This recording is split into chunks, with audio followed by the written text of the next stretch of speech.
नमस्कार दोस्तों, स्वागत आप सभी का मेरे YouTube चैनल इन्फो अकेडमी पर। और आज की इस वीडियो में आप जानेंगे कि स्कॉलरशिप के लिए किस प्रकार से आपने अप्लाई करना है।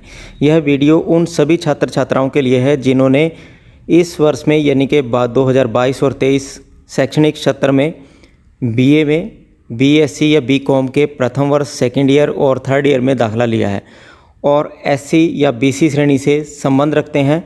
वो किस प्रकार से गवर्नमेंट के द्वारा दी गई स्कीम्स के बारे में SC स्कॉलरशिप के लिए, post matric SC scholarship, post matric BC scholarship के लिए किस प्रकार से अप्लाई करेंगे, वह सारी जानकारी आपको इस वीडियो के माध्यम से दी जाएगी। यदि आप चैनल पर नए हैं तो चैनल को ज़रूर सब्सक्राइब कर लें, वीडियो को लाइक व शेयर ज़रूर करते रहें ताकि आपको स्कॉलरशिप स्कीम्स के बारे में, एडमिशन्स के बारे में और जॉब्स के बारे में सूचनाएँ जो हैं वो इस चैनल के माध्यम से सबसे पहले आपको मिलती रहें। चलिए देखते हैं आज की वीडियो में कि आप किस प्रकार से स्कॉलरशिप स्कीम के लिए, post matric scholarship SC, BC, BC BPL female students के लिए किस प्रकार से अप्लाई कर पाएंगे। चलिए आगे की जानकारी शुरू करते हैं और तब तक आप चैनल को ज़रूर सब्सक्राइब करते रहें, वीडियो को लाइक व शेयर भी करते रहें।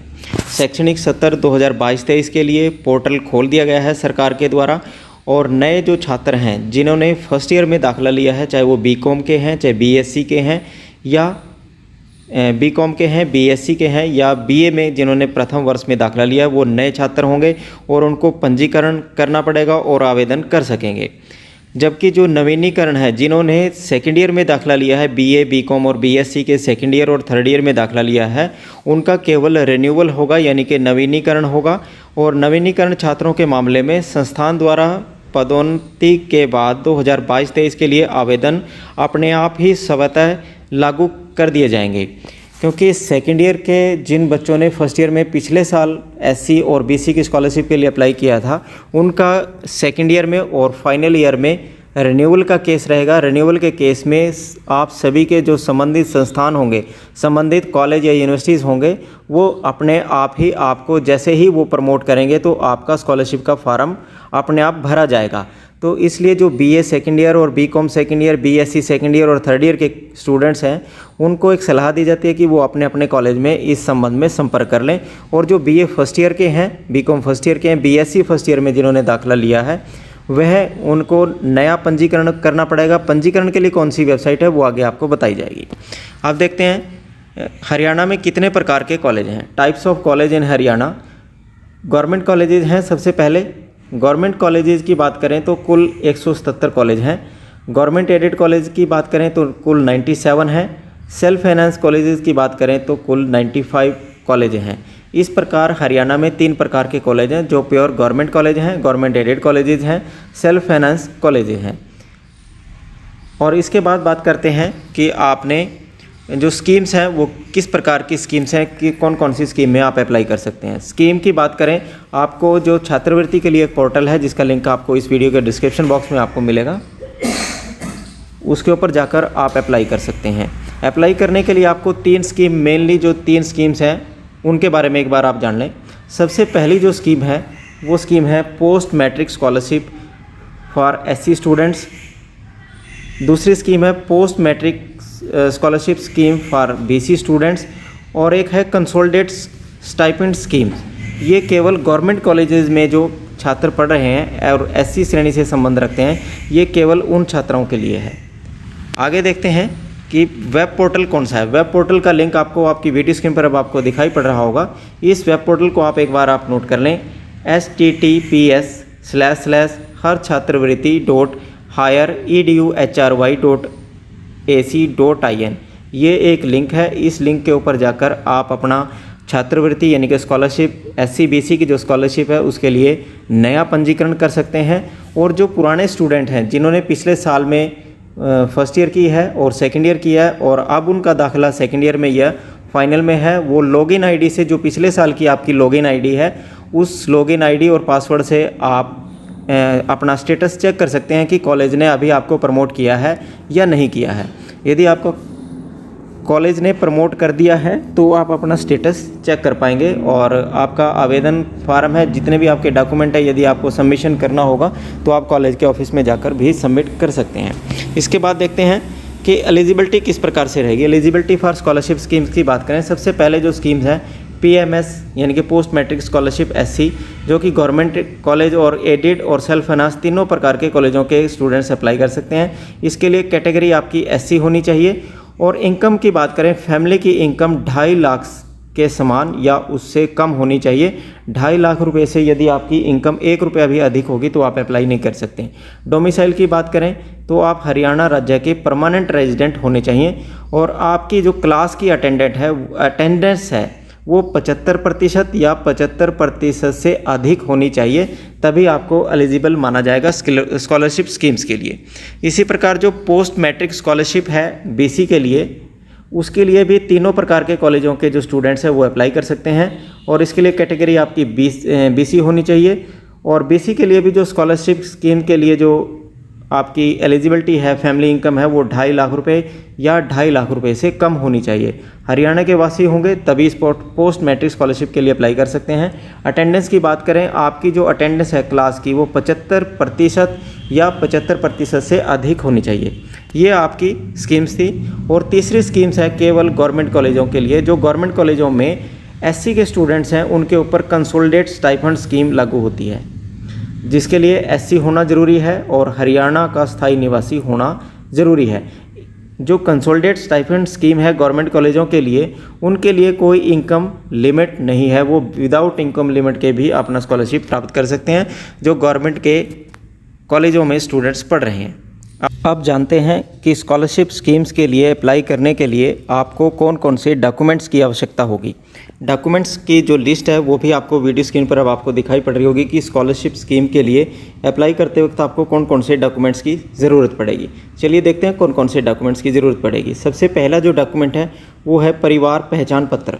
परिवार पहचान पत्र सबसे पहले आपको ज़रूरत पड़ेगी परिवार पहचान पत्र की, क्योंकि परिवार पहचान पत्र यानी कि आपकी फैमिली ID में जो मेंबर ID होगी, प्रत्येक मेंबर की एक ID भी दी गई होती है फैमिली ID में।